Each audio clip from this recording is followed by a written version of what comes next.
தெரியுமா?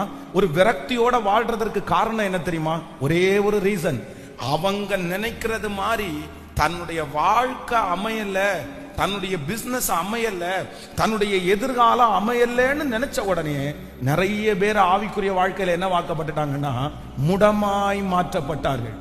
ஆனா நீங்க இந்த சத்தத்தை கேட்கிற யார் அப்படிப்பட்ட ஒரு முடமான ஒரு அனுபவத்துக்குள்ள இருந்தாலும், நான் இப்படி நினைச்சேன், இதை நினைச்சுதான் நான் படிச்சேன், இதை நினைச்சுதான் நான் இந்த வேலையை ஆரம்பிச்சேன், இதை நினைச்சுதான் இந்த குடும்ப வாழ்க்கைக்குள்ள நான் நுழைஞ்சேன், ஆனா நான் நினைச்சது மாதிரி அங்க ஒண்ணுமே இல்லை, நான் நினைச்சது மாதிரி என் கணவன் இல்லை, நினைச்சது மாதிரி என்னுடைய வேலை இல்லை, நினைச்சது மாதிரி என்னுடைய வருமானம் இல்லை, அதனால சோர்ந்து போய் முடமாக்கப்பட்டு அவ்வளவுதான், நமக்கு வாச்சது இவ்வளவுதான், நம்ம தலையெழுத்து இவ்வளவுதான் அப்படின்னு யாரும் முடமாகி படுத்து கிடந்தாலும் இன்றைக்கு ஆண்டவர் உங்களை கிருபையாய் கர்த்தர் பேசுகிறார்.